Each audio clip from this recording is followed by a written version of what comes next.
Welcome to the One Gang Worldwide podcast, your ultimate ride into the world of motorcycles. Visit cyclesworldwide.com where we offer a completely free marketplace for everything motorcycles. Join our One Gang community where you can connect, share info, and swap stories with riders from all over the world. Join for free at cyclesworldwide.com and be a part of the One Gang community right now.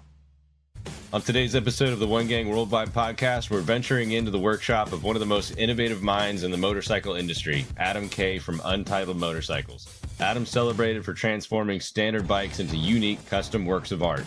In this episode, Adam will take us through his design process, the philosophy behind his bold and minimalist creations, and the future of custom motorcycle building. So let's get the gears turning and jump into the world of custom bike building with Adam K. right here on the One Gang podcast. They look smart, so I went for like the gentleman's cafe racer look on that bike. So that commission was just all about how somebody, like a James Bond style character, who wears a suit the whole time, would ride that bike. That was awesome. And what he would do or where he would go on it. Today on the One Gang podcast, we welcome Adam K. of Untitled Motorcycles out of London. We're pumped to have you here today, Adam, and can't wait to hear some of your stories. Nice to be here. Thanks for inviting me. Definitely, Adam. Been looking forward to this one. You and I chatted prior. You're an awesome artist, and can't wait to hear your story. So, speaking of that, why don't we just get into it? Tell us a little bit, like where you grew up. What were you as a kid? Were you hands-on? Take us into your life, man. I grew up in North London, which doesn't give much away, but it's somewhere around the outskirts near the green belt of London.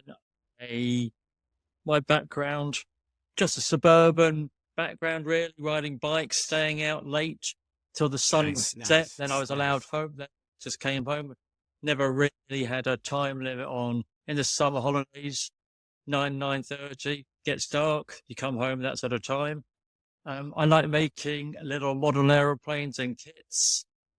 I suppose I made flying ones to start with my dad, like balsa wood, and the smell of that sort of Nice. that stuff that you made all the sort of paper go hard. In the UK, it's called dope, and that smell it reminds me of that time definitely. Then I watched growing up Mad Max, the first Mad Max that came out with Mel Gibson, and when I saw those bikes in that. Made me want to ride one of those bikes, and I think I went out and bought kits of those bikes and build those sort of bikes, just sort of fix so-called.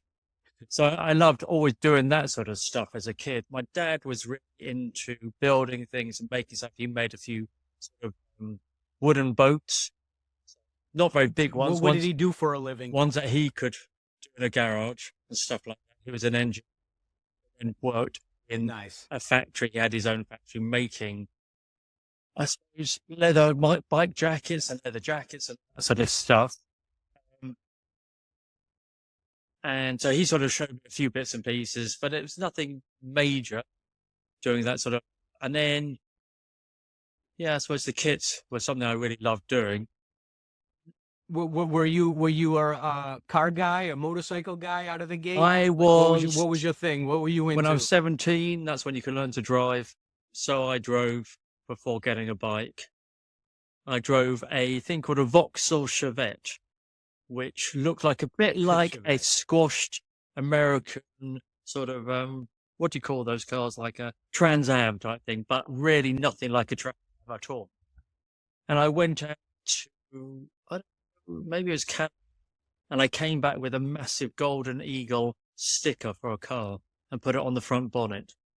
It looked terrible. Nice. It looked so out of place because we had it's like a gold car that my sisters had first, and then I got it because I'm the youngest of three, and I stuck that to the bonnet of the car on the hood, as you would say. And then my mum never liked me cycling anywhere on the road or anything like that. And I think it was about the age of 24, I got my bike license. And that's when I got into bikes. Nice. What made you do it? Did you have a buddy who rode, or like what made you decide to do that? Well, I was at university at the time, so I was studying art.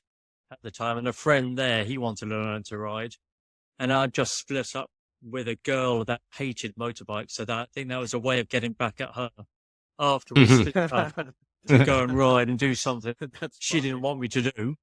So he and I went to learn to ride together, which is great. Nice.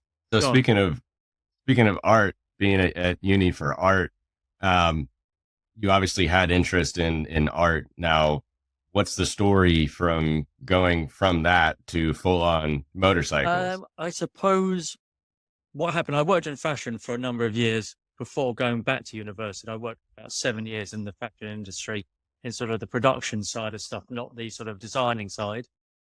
And then went back to university, did an art degree, did an MA in art as well. I went to the same place that Hugo went to. He did industrial design. I did sculpture at the Royal College of Art. And that's how you guys No, met? weirdly enough, he was a few years after me, I think it was, or it could have been even before me. No, after me, because he's a bit younger than me. After you. And so I did that, and then came. I think I was going to be a sculptor and make art, but that never seemed to work out properly. So I went back and did a bit of fashion, and then I saw on a website, Bike Exif was the first sort of thing I saw. I was looking at bikes. I'd had a few bikes. One was stolen, and then I sort of thought, just won't bother buying another one. And then I saw on that Wrench Monkeys, Scandinavian company, did a BMW, so like an all silver BMW, and I thought, I really love that so much. I want to learn how to do that myself. So that's how I got into bikes, really. Did it a couple of days a week. I was working freelance in fashion. And then went down to this garage, Victory Motorcycles in Camden.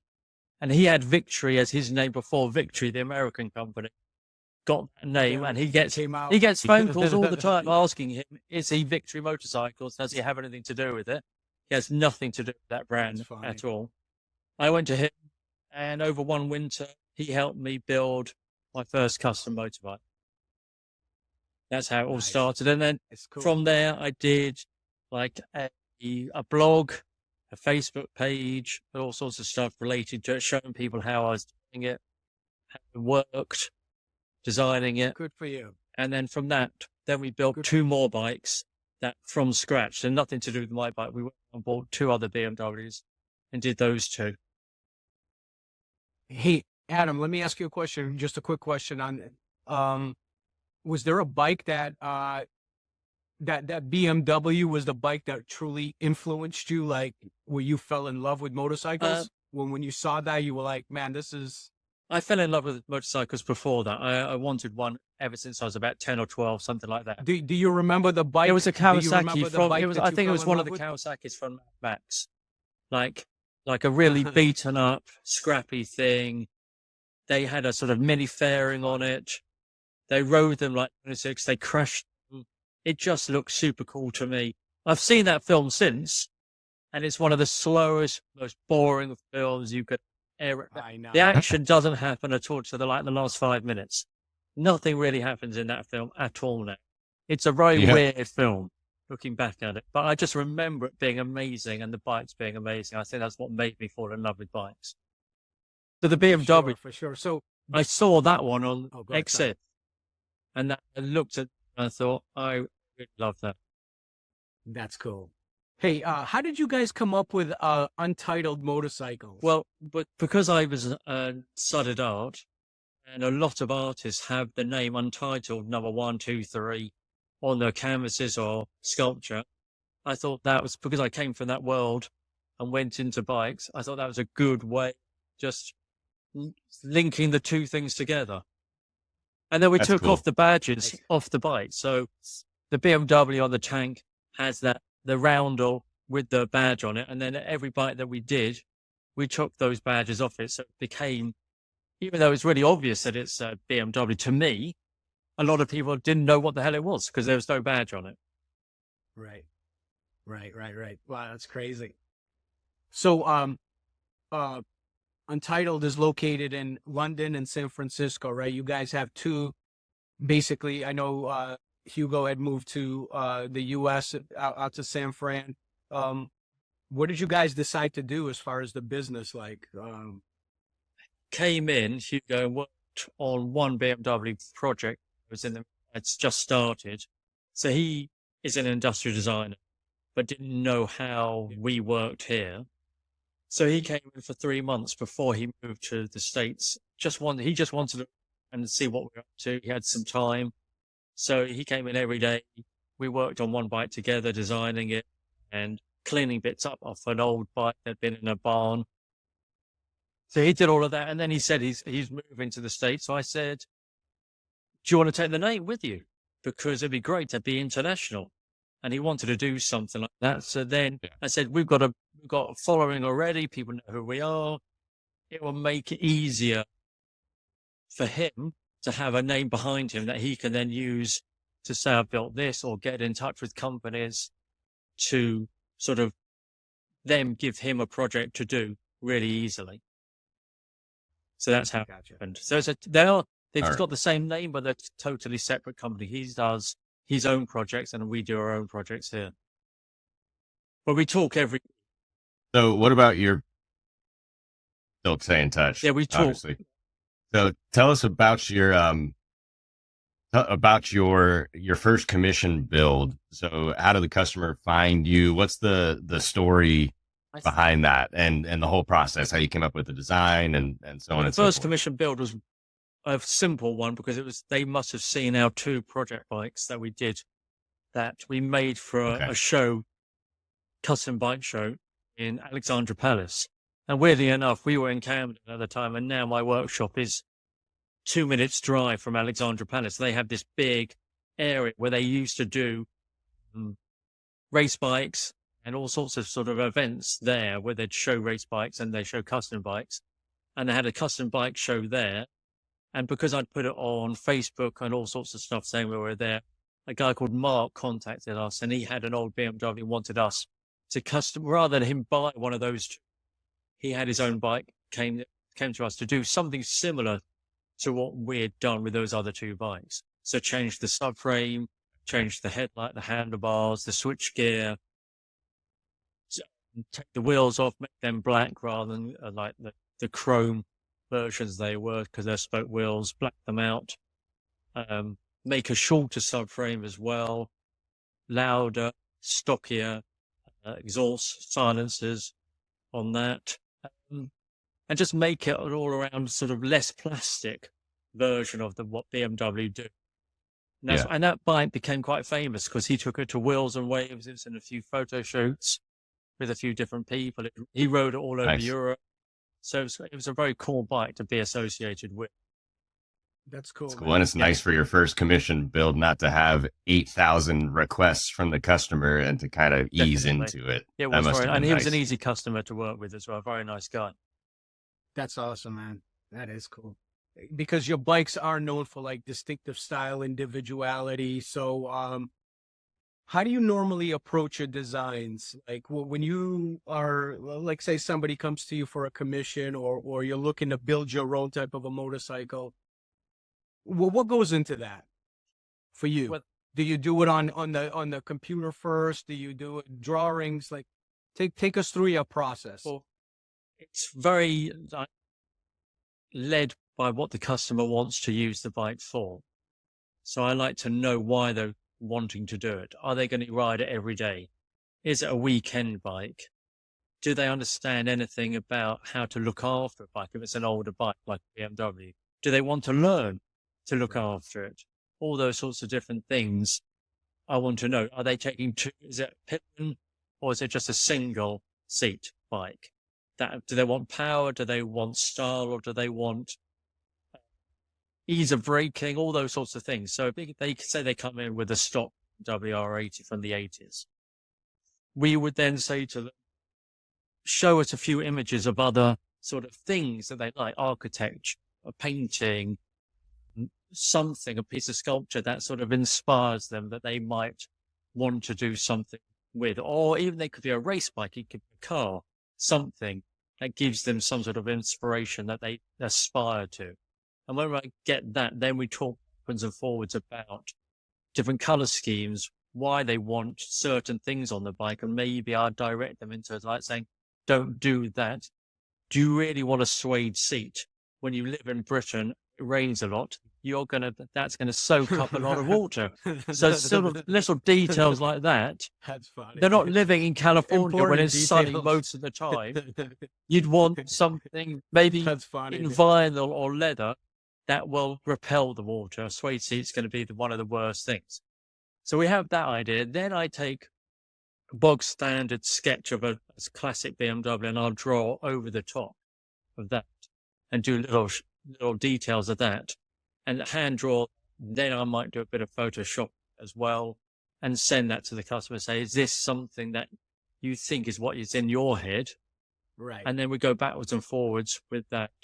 And then we get a full-on illustration done by a guy that Ian Galvin used to do our illustrations, a really lovely guy, great illustrator.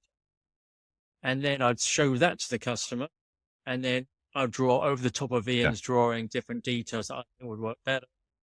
And then it goes back to Ian. He'd do a proper render of it, and then I needed the customer to get their approval on that. They sign off on it. And even with them signing off on it, I say to them, during the process of the build, things might change. It's not going to look exactly like that drawing because that's a 2-dimensional flat image.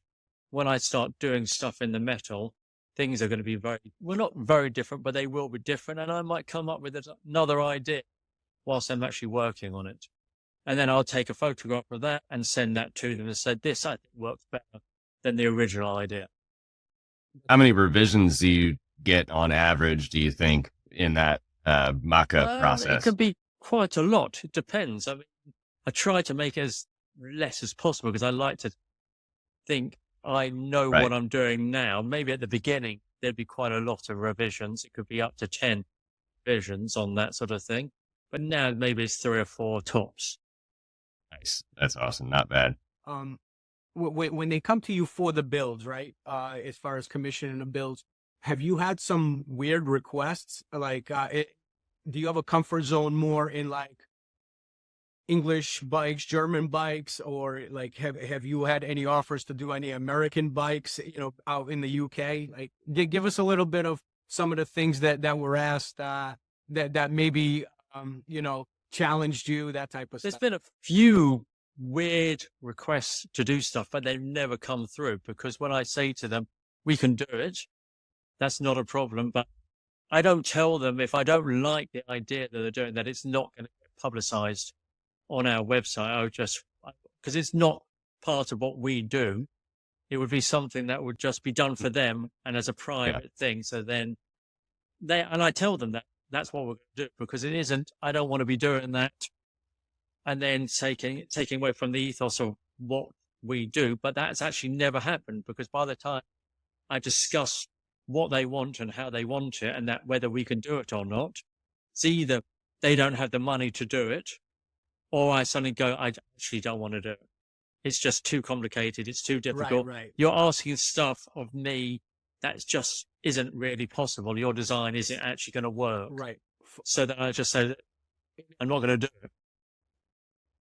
Yeah, that's cool. That's interesting because I'm sure. And then when they want to push push the limit with the build, then they realize what the funds are for you to build something like that. They go, oh, well, maybe not. Maybe I can't swing that. It isn't even pushing. So it's such a crazy thing. It isn't even pushing the limits sometimes of a build. It's like, because I love doing that. And sometimes if it is a really exciting project, I might work within the budget and try and organize it so they would get it. It's more the fact that the build is so ugly and so disgusting or so wrong that it shouldn't be built, that they shouldn't. I don't want to do it. I go, like, you got to go somewhere else because I can't actually feel like I want to make that for you as well as them not having the money. Put your name I don't on want to put my name on it. I actually feel like, am I going to enjoy doing this? Am I going to I don't want to do things just for the money. I want to do it, whereas I feel like it's something that I want to be proud of as well. Yep, that's cool. Your shop now is what? Like, what do you have? Are you doing strictly custom builds? We're doing a lot of custom builds on BMWs, Triumphs. When you ask the question of American stuff, we don't do any Harleys. I've done one Harley, and that was fine. It was because it was just a cosmetic change. It wasn't any engine work on it at all. So because we don't have the tooling because they use different tools, different, I don't know what it is. It's not even metric it's just something different that we don't have. And there's so many people out there that deal with Harleys. We go, you're better off going to them. They really understand it. So we're more European and Japanese builds. Yeah, we did the same thing at my shop. We only did Harleys and American V twins. So like when we had people come to the shop to see do this or do that, we're like, sorry, man, we just don't mess with the Japanese bikes or the German bikes. It's strictly so. Makes sense. I understand 100% what you're saying. Of course, you stay true to what you know. Exactly. It makes it much easier, because then if you take on something and you can't do it, then you've got that embarrassment of saying, I've got to give it up, and I don't want to do that. Yeah, absolutely. So how do you strike the balance between honoring classic motorcycle aesthetics of those builds and also pushing the innovation envelope? What are your kind of thresholds? I think I would chop up just about anything, really. If it turned out to look good, I don't mind. I don't mind doing that. If somebody came to me with a Vincent Black Shadow and said to me, could you change this, put it in a different frame or something like that, I think I would do it, but I would make sure that you don't chop up bits of it that you can't put back together again on something like that. Right. I like the idea that you could use a different frame and you put the engine into a different frame, and if it's a fairly modern frame and do that, that doesn't matter so much. You don't really want to chop up a piece of history if you can help it. Like I had quite an argument with somebody years ago about BMWs. Why are you chopping this up? Why are you doing that? And I said, because there's hundreds and hundreds of thousands of them. They're not going to disappear. It's not like there's 10 of them and you've ruined it for everybody. There's so many out there. So I don't think it matters. There's so many secondhand parts out there as well. So if you really wanted to put your bike back to original, it'd be very easy to do that.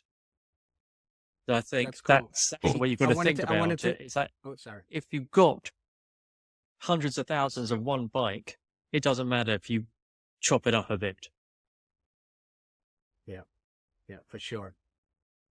I've always wanted to ask you this question. Do you like working with existing bikes, or do you like starting kind of like with a frame? Like, well, what's more challenging to you as far as like, where's the innovation? Is it more in like from the frame up, or do you see a bike and say, I'm going to turn it into this and customize it the way you think? What do you like to do better? I look at the overall picture. When I look at the side-on view of a bike and look at it and decide what... It depends. I suppose it depends on the customer. If I'm doing it for myself, as in like I've got a commission, say, like Triumph gave me a Thruxton to customize for the GQ Car Awards. Nice.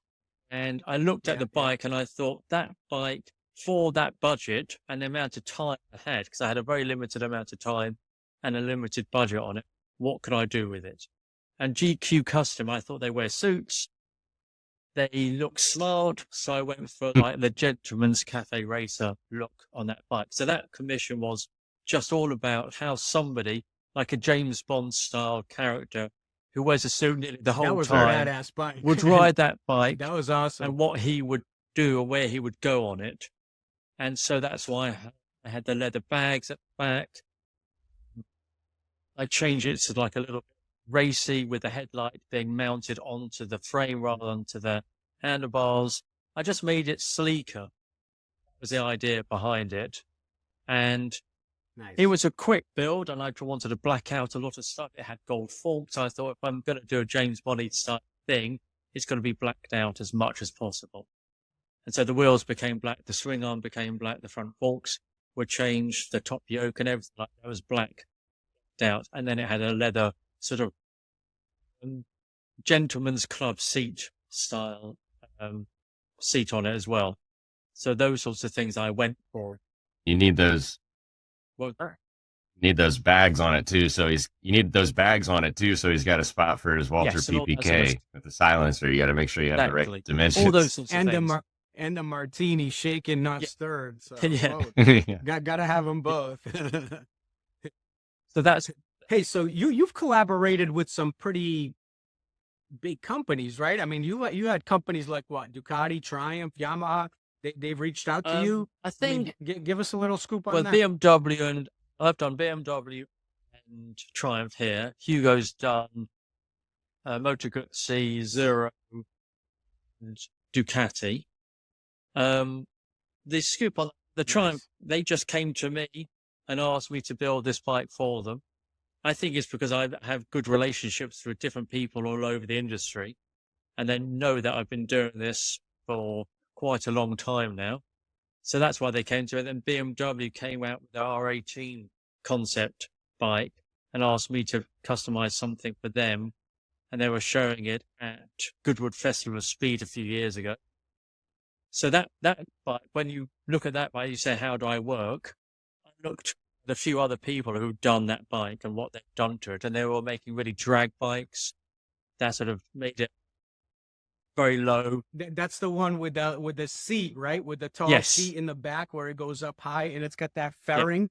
Yeah, that thing was crazy wild. Yeah, I just wanted to do that was something. a crazy wild build. I just wanted to do something really, really different from anything I'd done before. Something that Nice. I don't think anybody would have expected that would make. And I've always loved those Japanese bikes, how they make those bikes look like that. That's sort of, they look very, sort of basically unrideable, but they do ride them. There's gangs riding around on them. They're usually really small CC bikes, but with crazy fairings, yeah. crazy lights, and all that sort of look to it. And BMW said yes. So I was like, this is amazing. Let's just do something Yeah, different. awesome, man. And that got a lot of, You know what I got a love? lot of hate and a few bits of that vibe, but that's the you know joy. what, man? That's what I like about it. Yeah, dude. No, Yeah. and you know what? People always hate. They always hate. You go do it, man. And then you put something out there, and then you can let others criticize you. Exactly. No, man. What was cool? What was cool about that was it was it was so different because the fairing was completely wrapped, so it looked badass from the front. But you did the back with the tall sissy bar in the back, which is almost like the old school Yes. choppers. Remember the old school choppers? So you kind of I mean, it's pretty funky, man, what you combine. I mean, that's just looking at it, you know? No, I love that bike. It was fantastic. It's a very heavy, cumbersome bike without all that stuff on it to ride around, and with all that stuff on, it's very difficult to ride around on. More so. It was, huh?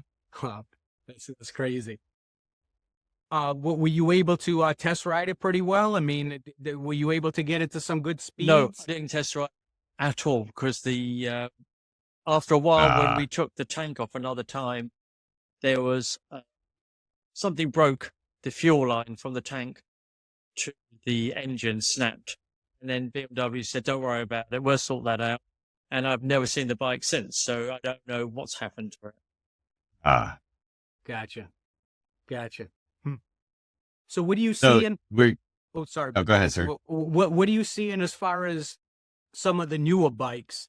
Like what's coming out now? You dig in the new stuff that like BMW and Triumph and all these guys are putting out. I mean, because I know your flavor lies there as far as passion from where your motorcycles came from. So what's your feeling now with these newer bikes?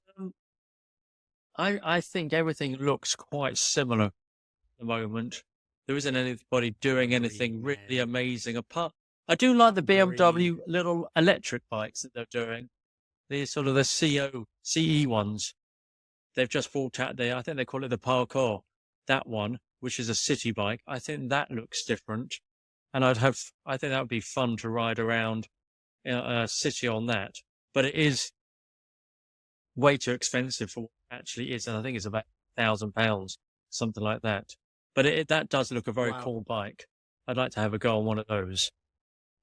All the other sort of bikes that are out there, I can't say anything that really. They all look so similar. That's all I can say at the moment. They're all very tame. I say the same thing. They all seem to be doing like adventure bikes is a massive thing. I think once one company does an adventure bike that sells, they all seem to jump on the bandwagon and want to make an adventure bike because it is a great for sure. concept of a bike. It does everything that you want it to do. You could go long distance, you can go slightly off road on it, or if you're a skillful rider, you can go really off road on it, and you could go thousands of miles on it. But then you've got electric bike manufacturers making that as well, which doesn't make any sense to me at all because electric bikes really haven't got there yet. The batteries aren't good enough because they're not to going. take you They have no that distance, far. right? So, an aerodynamics, you've got big saddlebags on the back. That's going to slow you down. It's going to make wind effect. So all those sorts of things just seem a bit strange to me how that actually works at the moment. So speaking of, can you go into your electric supermoto concept, the death to petrol DTP? One right behind you there. That I just Yeah. That's cool, man. Hey, I'm glad you stood next to that. I wanted to check that thing out. So that one is that's awesome. I sort of love the idea of doing something that isn't that complicated in a way. It's complicated, but it's not because you can buy all those parts from manufacturers. I mean, not everything works together, but you can buy a motor and a controller. Then you have to go and buy a battery from another company to make it all fit together. It's not like buying a motor from one company, petrol engine. Then you've got to fit the carbs or fuel injection to it. The tank, you've got to have the right tank with the right fuel pump inside it, and all the electrics to make all that work. I think is much harder to actually do to start building your own sort of bike. Whereas this, if you've got any sort of skill of some sort, you could borrow those bits, bolt it all together. You could put it in a classic frame if you knew how to weld and all those sorts of stuff. It sort of democratizes building a bike. And I know I say that because I've done enough of this for the past 10 plus years. So I feel confident enough to do that. And if you haven't ever done it, you might go, well, I can't. But there is something that I like about the fact that if you've got some electrical knowledge, you can plug all this together and then you've got a rear wheel rotating and you can go forward on it. You might have to have other things, how to bleed brakes and put brakes on it and all that sort of stuff and make it safe and road legal. It isn't as complicated to me anyway, because I'm not a mechanic. I don't profess to be a mechanic. I know how to strip down a BMW engine because I've had one for a number of years. So I know how to fix that. But if somebody gave me another type of engine I've never worked on, it would take me ages to sort it out.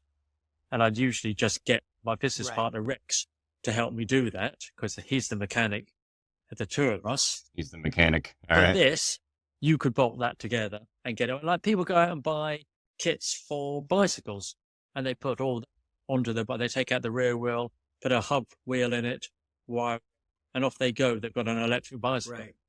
And it's a similar sort of thing. That frame, did you build that frame? I designed the frame and I got a frame builder to make it for me because I just think if you're going to do something like that, you get somebody who's a specialist. I'm not afraid to use specialists in certain. I'm happy to weld parts too, which I did to make things fit, to make the motor fit in. I welded and fabricated all those bits. Where the battery sits, where the controller sits. I can do that sort of welding, but a frame specialist is, I think that's the way to go. If you want to do something properly, you want somebody who knows how to do that. Right. That's cool. So tell us about the battery. I mean, what? Give us a little specs on the bike. Well, the bike is basically, I don't know if I'm sure you've heard of Suron, who make their sort of like off-road smaller bikes of dirt bikes, which people ride them around the city, but they're mainly off-road bikes. And I contacted them, they're a Chinese manufacturer, and they said they had an experimental motor they wanted to drop into a frame to see how it worked. So I got that from them with the battery and the controller and went from there. But because it was experimental, there's certain things like the front sprocket. There wasn't a front sprocket for it, so I had to manufacture a front sprocket to make it work with it because they didn't supply that and they didn't want to supply that. They said, it's up to you. You go ahead and do whatever you want to do. So those sorts of things I did. It goes up to about 55, 60 miles an hour. The acceleration is okay. It could be a bit faster off the line, but that's down to gearing. I could change the sprocket and make it bigger, and then it would accelerate better. But in a way, I quite like that it's a slow takeoff in comparison to most electric bikes, because I think that scares people. So this is a prototype anyway, and I'm working on my next production ready one because I want to make 10 of these. So hopefully by the summer, I will have a different version of that with a bigger motor, bigger battery, and looking slightly different to how it does. And I'm taking that to Goodwood Festival of Speed in July. Nice. And trying to get them to say yes to me riding up the hill. So if I could get it to ride that up the hill, that would be amazing. Because that's always been an ambition of mine to ride one of my bikes up the Goodwood Hill. That's cool. That's cool.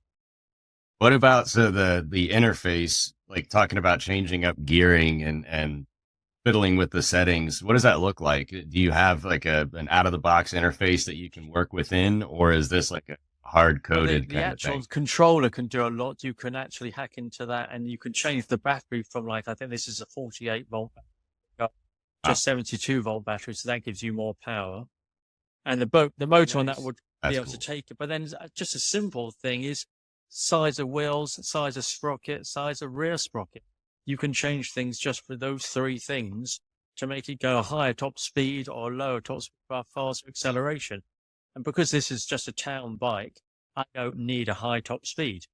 What I need is something that gets to, in London, most streets now are 20 miles an hour. So you don't really need a high speed. What you want to do is get to 20, 25 or 30 miles an hour really quickly. So you want one of those things off the line, set of traffic lights. You can speed away legally to that speed without worrying about it, that you're going to flip it, because you don't want it to be so fast that the front wheel come up. So you want it to be controlled, because I know a few people, when they first test rode, I think it was one of the Zero bikes, they had a whole sort of marketing thing going on, and one of the guys jumped on it, twisted the throttle all the way back, and it just flipped on him completely, because he wasn't used to how that power would come. You can't slip a clutch on it. So you can't sort of spin the rear wheel same way that twisting the throttle and slipping the clutch in, that doesn't work on these things at all. You've got to know that there is instant power all the way through. It's crazy. That's funny. It's crazy. What's your, like, you coming from the old school bikes, right? Now you got this major electric bike companies, more and more are popping up. Obviously, a lot more in Europe than in the States. There's a few that are trying to crack the States, Zero's been here a long time, and there's a few other ones down here that are good companies. They're building sport bikes and all this stuff. Where does your passion lie? Where do you go? Like, being able to ride both, right? Both electric and building electric bikes and gas bikes. Which one do you enjoy driving more? Around town in London, I think riding an electric bike is really good, because you can be really aware of what's around you, because so much is going on, so much noise, so much traffic, so many people crossing the road in front of you. You don't have to think about, am I in the right gear? I'm coming to the lights. I've got to slip it into neutral, the vibration, the noise. You can just ride really easily. And I feel like I concentrate more on the environment around me than what I'm doing actually riding the bike. So I feel safer, even though people say, oh, they can't hear you and they're going to knock you down. A car's going to come out of a turn and they won't know you're there. I know they're there more easily because I'm concentrating on those sorts of things. I can shout through my crash helmet to a pedestrian who's on their phone, not looking. I can shout at them and say, stop. Whereas I've been on a really loud petrol bike and no one sees me or hears me at all. They can't hear me shout. You can hoot and make a noise with your horn. There's so many people doing that sort of stuff that it makes no difference. But a voice shouting at somebody, that really makes people stop. In the noise. And with an electric bike, it's really easy to do, because you can actually shout over. There's no noise of the bike. So I feel more confident riding an electric bike around town than I do actually a petrol bike. Really? Okay. And a petrol bike, yes, you have range anxiety on an electric bike. I did have a Zero FXS, and that would do 80 miles range around town. But I have taken it out of town for a bit. But I was always looking at the range going, where am I going to charge this if I do go too far? And there was one time it was down to like, I don't know, 3 or 4%. And I was going down the hill, freewheeling it down to get some regen. And I was really close to home, so I knew I'd make it. But it's that if you want to go out for a really relaxing ride, you want to go on a petrol bike, out of town, on country lanes, that sort of thing. Yeah. I know people have bigger electric bikes and they do go the distances, but then you got to pay that money for that bigger battery. That's going to cost you £15,000, £18,000, £20,000 to buy one of those bikes. And so I don't think people, and especially the state of the world it is at the moment, the cost of living, you're not going to get hundreds of thousands of people buying that bike at the moment. Town bikes, little scooters, battery scooters, absolutely fantastic. Great idea. You don't need a petrol bike, a big petrol bike in London or any big city at all. So what's in your garage now? What do you ride in? Do you have which bikes? I mean, I know I see a lot of stuff back there, some cool stuff. This BMW, which is being taken apart. See, the cylinders are off. That's my first ever bike that I built. And it needed a bit of love, so I'm taking that apart. Good. I did have the Zero, but that got stolen recently. So no way. Seriously? That was my second Zero that's been stolen. So I think I'm going to have a break from buying one of those again for the moment. I've got that's crazy. A Triumph Cub from 1965 that my wife bought me for my 50th birthday. So that was the age. Cool. That was the year I was born in 65. So I wanted something that was made at the same year. Nice. I customized. I love that. I customized it, and she doesn't really like what I've done to it. She preferred how it was before, but I think it's a really lovely bike, and my son loves it. He can't wait to ride it. That's cool. And then I have an off-road KTM 250 free ride that I take to enduro tracks and places and do green laning as well. That's what I have at the moment. You do that a lot? You try to get out on the track? I try to get out to enduro tracks as much as possible. At the moment, the weather, it's been so rainy that it's just a mud fest, and that it's the most unenjoyable experience, just riding through thick mud. It's exhausting. The bike weighs 3 times the amount that it started because it's got mud all over it by the end. So it's not much fun. But I'm waiting for it to be a bit drier before I go back out on it this summer. So give us the current state of affairs, what you're working on and where people can find you, whether that's social media or website, blog, what do you got going? There's a really good project that's direction there where we've taken a customer came with a stock BMW and he wanted updated front forks. So we've gone for tri-speed triple front forks on it. He wanted, instead of having a twin shock, it's gone for a single shock right down the middle. So that's the first time we've done one of those. So welded on a whole part of the swing arm and bolts underneath the frame. So it's a lovely monoshock right down the middle of that. So that's a very different sort of thing, because normally we just work on the standard suspension, changing the suspension at the back. We have done one before with different forks, a bobber, but this is more of a racing style. He wanted not clip-ons, but he wanted sort of like ace bars on it. So we've done that on that one. So that's a really interesting project. Working on a new version of Death to Petrol as well. That's in CAD at the moment. Cool. And that one's going to be all sort of the headstock and different parts of the bike, all going to be CNC'd and then tubing welder onto that. So it's going to be a really clean frame. So you won't see any of the welding at all. Like it's one piece. So that's the one that I want to take to Festival of Speed. and that's going to have a bigger battery, Yeah, bigger that'd be cool. motor on that one. So I'm nearly there on that. The CAD is nearly finished on that one. And then I think I've got another electric conversion coming in soon, where the guy's got a sort of quite a modern aluminium twin spar frame, and he wants us to put a motor in that. And then there's just Oh, that's cool. bits and pieces Alright. lined up. BMW's coming. Yeah, projects. So a few projects. I think the more interesting projects. You're a small business. Yeah. For sure. I mean, that's cool that you're staying busy. I mean, it's a tough industry, and it's a tough time right now because, the smaller businesses are hurting and people are kind of tightening up their wallets a little bit. So you get it, man. So you do what you have to do, but it's cool. I'm looking forward to seeing those bikes coming out. That's going to be awesome. In your social media pages, you basically kind of showcase your projects as you Yes. go, or do you put it out into the final, or do you advertise it at the end? The latest BMW with a different suspension, I've taken a few photographs, a few videos of that and put it on the social media things. But we usually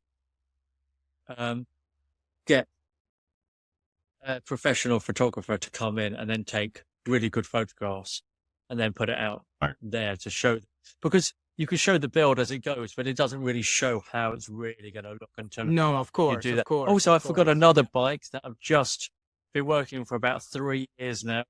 And it's a zero project using zero parts and doing stuff like that. That's going to be quite funky. I would That's say cool. that one is going to be very different from stuff that I've done before. The paint scheme on that is quite leery, is how I say, very bright, very, very bright colors coming out on that one. Should be fun. Cool. That That's should going to be a fun good see. one, So, definitely. all right. So if you can just tell people where they can find you on social media. Well, Untitled Motorcycles is our name, so they can find us on Instagram, on Facebook. They can find us through our website as well. So those are ones. I think we're on Twitter as well. I think on Twitter, well, X, I suppose it's called now. Untitled M is Untitled M is on that one. But if you just type in untitledmotorcycles.com, you'll find just about everything that we do. I'm based in North London near Alexandra Palace. Have a workshop there. What else is there? I think that's basically the best way to find us. Is on those sort of formats. And we have also a community page we're building too, so it'd be great to put that out there too. When it's ready, we can get it out there. So that's awesome, man. And you'd mentioned you had, at least in the past, you had a blog going. Do you still do any of that? Any kind of journaling or I writing? think that blog company that did it's disappeared, so you can't even find. I used to show people how to make a subframe and a seat. I'd show them how to do fiberglass work to make the seat and all those sorts of things. Because I really enjoy, maybe I should have been a teacher in a different life, but I really do like sharing how to make things and how to do it. That's cool. That's cool. Yeah, it's important. I love that when people do things like that, share it with others, because there's kids that could get inspired by seeing it. They don't teach a lot of that anymore.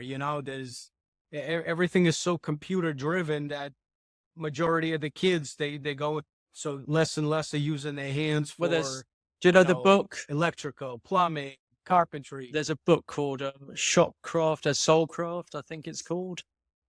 It's a really, really good book about exactly that, how people are losing the ability to use their hands and how the world is like, oh, no, we don't need to do that anymore. It's all going to be on computer. You could just sit behind. But if something breaks, how do you fix it?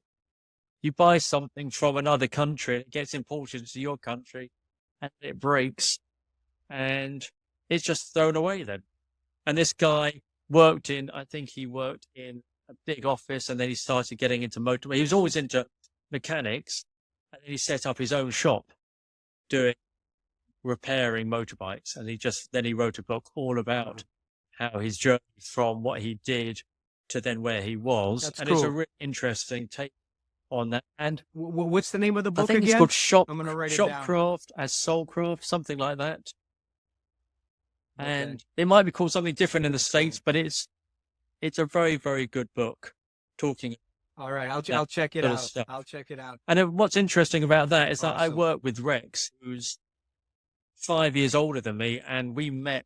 I came into his workshop, and then I introduced myself, and then asked him to help me build the first bike, which he did.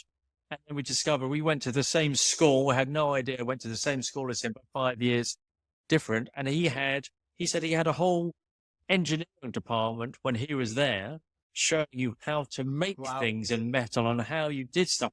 Wow. That wasn't there when I went. It was slowly being shut down. Oh, man. And so that's what this book's all about as well. It's like that skill is slowly disappearing. Who's going to learn? How can you do stuff if you don't get taught that at school? Where do you learn that? Yep, for sure. All right, my man, you ready for some speed round Sure. questions? We got some 15 Okay. questions. Answer them however Yeah. you want. This is all for good Okay. fun. All right. So if you don't make the 2 minutes, then you have to build Ben and I a Okay. motorcycle each Okay. on the Okay. house. So you I just So answer, you I just gotta answer with move like- anything. just Yeah. mess it. All right, buddy. All right, you Yep. ready? Let's do it. What is the best motorcycle you have ever owned or ridden? Oh Christ! The Moto Guzzi V11, or actually no, Mark II Le Mans. It was Alright. terrible, but really great as well. All right. If your motorcycle could talk, what would yours say about? No, I don't ride it enough. Awesome. I love that answer. I know, because we're working too busy. Yeah. All right. Next one. Best place you ever rode and why? There is a road in the south of France, and I've forgotten the name of it, but it had, I think it was 60 miles of no turnings on and off it, so you knew you were never going to get T-boned. Beautiful countryside. I think I rode it 3 times, there and back. So the weather was amazing. I was with great people. I was on my BMW, so I knew how it rode. Everything about it was fantastic. Awesome. All right. What's the most embarrassing song on your playlist? Trust. Hey, we're gonna break I have some balls no here idea. today. They're all embarrassing. They're all really middle-aged. Music. Hey, man, that's who we are, Yeah, my exactly. brother. I have no What can we idea. do? I can't. I'm trying to think of All something. right. We'll go to the next one. All right. If you could time travel, which era would you visit and why? I think I'd go to the 1960s. I'd like to be up with the Ton-Up Boys, the original Ton-Up Boys, riding around on British bikes, going over 100 miles an hour between cafes and seeing what that was like. Killer. Answer. All right, cool. Favorite motorcycle movie of all time? Well, I've got to say it's got to be Mad Max, because that's the one that got me into it in the first place. Influenced you, yeah. That's cool. Who was your movie crush when you were a teenager? Oh my God. Bo Derek. But she was Yeah. everybody's. She was hot, man. For sure. All right, cool. Let's see. If you could meet and have dinner with one person, past or present, who would it be? I think it'll be Alan Turing. Okay. One law you would change if you were president for the motorcycle community. One law I choose not. No idea what law I'd change. I've written. Christ. Not a clue on that one. No, but maybe don't be an arsehole on your bike is one of like that's. What's the best piece of advice you've ever received? I'm still waiting for that. Okay, cool. If you could get up on stage and sing or jam with any band, which band would it be? Be with Bruce Springsteen. Cool. All right. What is the one piece of clothing you own that you love but your spouse hates? It's a long coat You got like a Hawaiian it's a shirt or long, something? it's a long, it's a to the ankle or just above the calf, long black wool coat that I call my funeral coat because that's what I'd wear to bad weather. I'd wear to a funeral. Gotcha. All right. What's the silliest superstition you follow before or after a ride? I don't know if I follow superstition, but when I'm riding on a long, boring motorway, I have this thing in my head going, "Don't die, don't die, don't die, don't die." It's so boring, and I hate it. That's what I think about when I'm riding on a motorway. Right. But it keeps you sharp. All right. Last one. Beside the One Gang Worldwide podcast, what is your other favorite podcast? Ian Wright, who's a footballer in the UK, and Okay. he is a legend for an Arsenal football club that I support, and I love listening to him because he's fun, interesting. He cares about, he's passionate about stuff, and I think that's a very good podcast. That's cool. So you're a big sports I'm a fan? big football fan. Football fan. Definitely love, or soccer as you call it, but yeah. Yeah, right. But I'm one of those fans cool. that only likes my team, nothing else. And the national team, that much. Yeah. It's Yeah, just you die hard. Nothing wrong my with team. that. That's what counts. That's right. That's cool. Like the average European Yeah, football yeah, fan. definitely. Bleed your colors. You guys are diehards, man. That's for sure. I mean, we know we have diehard sports fans here, but nothing like in Europe. I think some of the European fans are a bit mental, is how I'd call them. Oh my God! Holy smokes! Yeah, that's true. Well, cool, man. Adam, thanks, man. Thanks for coming on the show. We had a blast chatting with you, getting a chance to get to know you. We'll post the links that you talked about so people can connect in any way you can. We can't wait to see the projects you got going on. So keep up the amazing work, and we're definitely keeping an eye on you and have you back maybe by the end of the year. Show some of the stuff that you Thank done. you very much for having me on the show. I really enjoyed it. It was easy. It was fun. Easy, man. I told you. Nice. Hey, shit. This is just about you. We need the world to see guys who are still doing it and grinding and with the metal and the nails and doing the hard work that nobody sees. So they only see the final products. They only see the final product. You're right. Thank you very much. That's right. So keep up the great Cheers, work. Adam. Lots of fun. All Get right, ya.